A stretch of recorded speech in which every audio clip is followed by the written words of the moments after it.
Hello friends, यह video आज आपके लिए बहुत ही खास होने वाली है और इस वीडियो में हम बात करेंगे आज गेस्ट पेपर का, जो कि आपका फर्स्ट पेपर आने वाला है एचएपी का। और आप देख रहे हैं बी फार्म फर्स्ट सेमेस्टर के गेस्ट पेपर और वह सब्जेक्ट आपका है एचएपी। ठीक है, तो एचएपी सब्जेक्ट का हम लोग गेस्ट पेपर की बात करें तो गेस्ट पेपर में हम लोग यही अंदाजा लगाते हैं जो हमारा सामने वाला पेपर यूनिवर्सिटी एग्जाम होने वाला है वो किस अकॉर्डिंग क्वेश्चन पुटअप होगा, क्या उसका पैटर्न रहेगा, कैसे क्वेश्चन पुटअप किया जाता है, ये सारी चीजें हम लोग सीखेंगे। ठीक है, यहाँ पे तो आपका जो क्वेश्चन पेपर पुटअप किया जाता है वह 3 सेक्शन में किया जाता है, सेक्शन ए, सेक्शन बी और सेक्शन सी।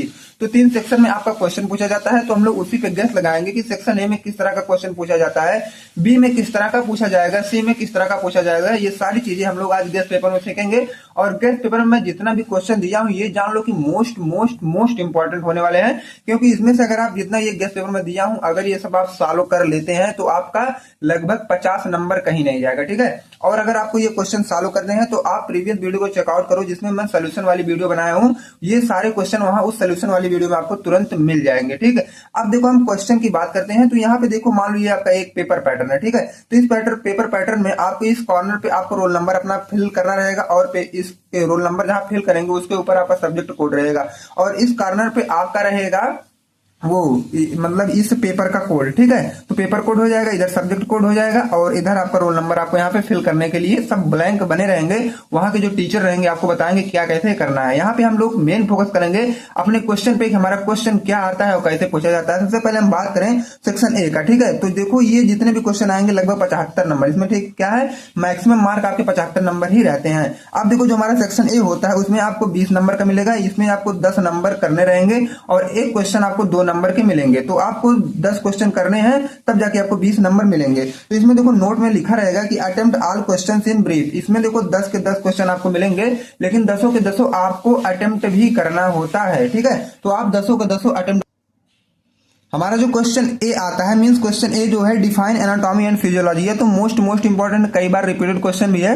तो इसमें आपको बताना है डिफाइन एनाटॉमी एंड फिजियोलॉजी। हम एनाटॉमी किसे बोलते हैं एंड फिजियोलॉजी किसे बोलते हैं, दोनों का आप सबसे पहले आप बताएंगे एनाटॉमी। ठीक है, एक अच्छी सी हेडिंग ब्लैक स्केच से आप हेडिंग बनाएंगे एनाटॉमी, उसके नीचे डबल अंडरलाइन करेंगे, फिर एनाटॉमी के बारे में टोटल जानकारी आप लिख देंगे जो आपको पता रहेगा और फिर उसके बाद फिजियोलॉजी की भी सेम कंडीशन करके तब जाके आप फिजियोलॉजी की डिफिनेशन लिखेंगे, तब जाके आप 2 मार्क्स गेन कर सकते हैं वहां पे। ठीक है, अब देखो जो क्वेश्चन बी आपका आता है enlist various types of body cavities. जो हमारे बॉडी में अलग अलग कैविटीज होती हैं उनकी पूरी एक लिस्ट बनाइए, जो भी आप 3 4 5 जो भी उस समय आपको याद रहेगा सारी कैविटीज आप लोग लिख दीजिएगा।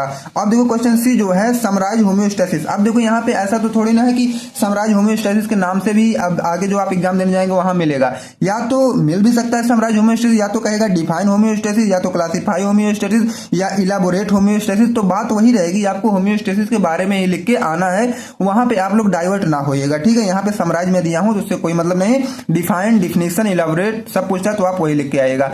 अब हम क्वेश्चन डी की बात करें तो right the name of universal donor. ये देखो ब्लड वाले चैप्टर से लिया गया है कि यूनिवर्सल डोनर ब्लड हम किसे बोलते हैं, उसका केवल आप एक लाइन में उसका नाम लिख दीजिएगा, आप 2 मार्क्स तुरंत वहां पे गेन कर सकते हैं। अब क्वेश्चन ई की बात करें right the name of 2 neurotransmitter. 2 neurotransmitter के आपको नाम लिखने हैं, तुरंत 2 नंबर आपका मिला।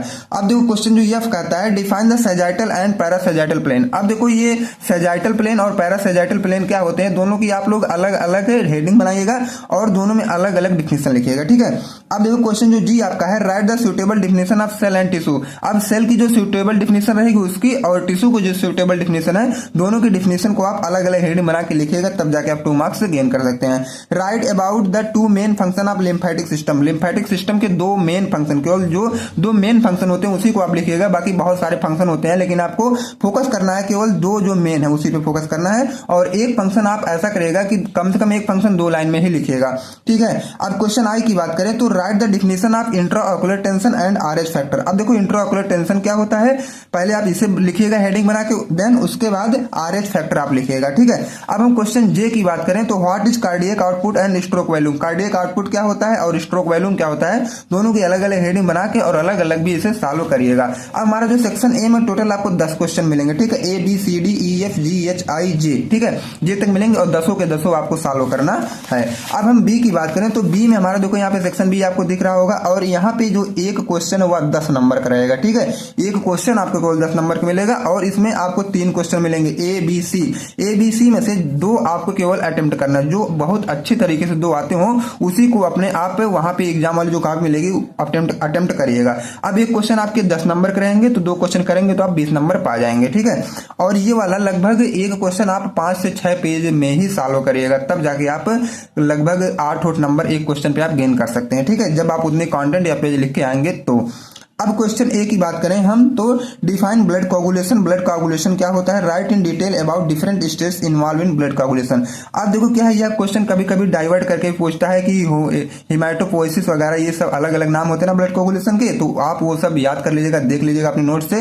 तो अलग अलग नाम से पूछता है तो डाइवर्ट ना होइएगा। ठीक है, और right in detail about different stage involve in blood coagulation, यहाँ पे अगर डिफरेंट स्टेज ना पूछ के फैक्टर वगैरह पूछ लेता है या तो स्पेशल नाम दे देता है, इंट्रिंसिक एंड एक्सट्रिंसिक पैथवे, ये सब, तो यही चीज आपको लिख के आनी और कोई चीज लिखना नहीं है। ठीक, अब देखो क्वेश्चन जो बी वाला आता है, draw a well label diagram of cell and explain transport mechanism across plasma membrane. अब यहाँ पे क्या है, आप क्या करेंगे, सबसे पहले सेल की डिफिनेशन लिखेंगे, उसके बाद सेल के ऑर्गेनल्स कितने होते हैं उसको लिखेंगे, तब जाके आप सेल का एक अच्छा सा फिगर बनाएंगे, तब जाके उसमें जितने ऑर्गेनल्स है सबको आप डिफाइन करेंगे, उसमें से transport mechanism across plasma membrane थोड़ा डिटेल में आपको करना है, तब जाके 5-6 पेज का कंटेंट बनेगा और आप अच्छे से अच्छा नंबर गेन कर सकते हैं। ठीक है, अब देखो क्वेश्चन सी की बात करें तो classify skeletal system and discuss about the structure and function of vertebral column. अब आपको क्या करना है, स्केलेटल सिस्टम जो था ना पूरा, उसको आपको क्लासिफाई करना है। 206 बोन्स थी, सबको अलग अलग आपको क्लासिफाई करना है। Discuss about the structure and function of vertebral column. अब वर्टेब्रल कॉलम के बारे में आपको क्या है, उसका स्ट्रक्चर बनाना है और फंक्शन बनाना है, तब जाके आप 10 में से लगभग 8 नंबर आप गेन कर पाएंगे। ठीक है, और अगर आप चैनल पर नए हैं, अगर सब्सक्राइब नहीं किए हैं तो कर लीजिए, ताकि जो सोल्यूशन वाली वीडियो आप उसको भी देख सकें और आगे जितनी भी एनालिसिस वगैरह और भी सब्जेक्ट हैं सबके वीडियो या नोटिफिकेशन सबसे पहले आप तक पहुंचे। अब सेक्शन सी की हम बात करें तो इसमें आपको केवल 5 क्वेश्चन ही अटेम्प्ट करने हैं, जिसमें आपको मिलेंगे टोटल 7 क्वेश्चन। 7 में से जो आपको 5 अच्छे से आता हो वही आप अटेम्प्ट करिएगा। देखो 5 into 7, ठीक है, तो एक जो क्वेश्चन है वो आपका 7 नंबर का रहेगा और टोटल आपको अटेम्प्ट करने हैं 5 क्वेश्चन, तो इक्वल टू 35 हुआ। ठीक, अब देखो यहाँ पे ऊपर लिखा रहेगा नोट में कि अटेम्प्ट एनी 5 क्वेश्चन, आपको 5 क्वेश्चन अटेम्प्ट करना है। अब क्वेश्चन ए जो उसमें हमारा आता है, write a note on cell division. अब देखो कभी कभी एक स्पेशल पूछ लेता है write a note on mitosis या write a note on meiosis, या तो कभी कभी ऐसे ही पूछ लेगा कि write a note on cell division. तो आपको सेल डिवीजन के बारे में पूरा नोट लिख देना है। सबसे पहले आप बताएंगे सेल क्या होता है, देन सेल डिवीजन क्या होता है, देन आप मिटोसिस या मियोसिस पे जो भी पूछा रहेगा उस पर आप आएंगे। ठीक, तो क्वेश्चन बी की बात करें, explain the anatomy of heart with well label diagram. अब देखो हार्ट की एनाटॉमी आपको बता देनी है एक अच्छा सा फिगर बना के। ठीक है, ये सब मैं सोल्यूशन वाली वीडियो में सब क्वेश्चन सॉल्व कराए हूं, अगर आप सब नहीं देखे हैं तो आप जरूर वाली वीडियो चेकआउट करें, उससे आपको बहुत ही फायदा मिल जाएगा। अब क्वेश्चन सी की बात करें, explain the physiology of hearing और विजन। या तो हियरिंग की फिजियोलॉजी पूछ सकता है या तो विजन की पूछ सकता है, तो आपको मतलब दोनों में से कोई पूछेगा तो दोनों तैयार करके जाइएगा, लिख के आइएगा। अब देखो डी क्या है, describe the basic anatomy of I with the help of diagram. अब देखो आई का एनाटॉमी लिखना है, उसका डायग्राम बना के। ठीक, अब क्वेश्चन ई जो हमारा आता है वह है explain the anatomy and physiology of muscle contraction. Muscle contraction की एनाटॉमी और फिजियोलॉजी आपको बताना है।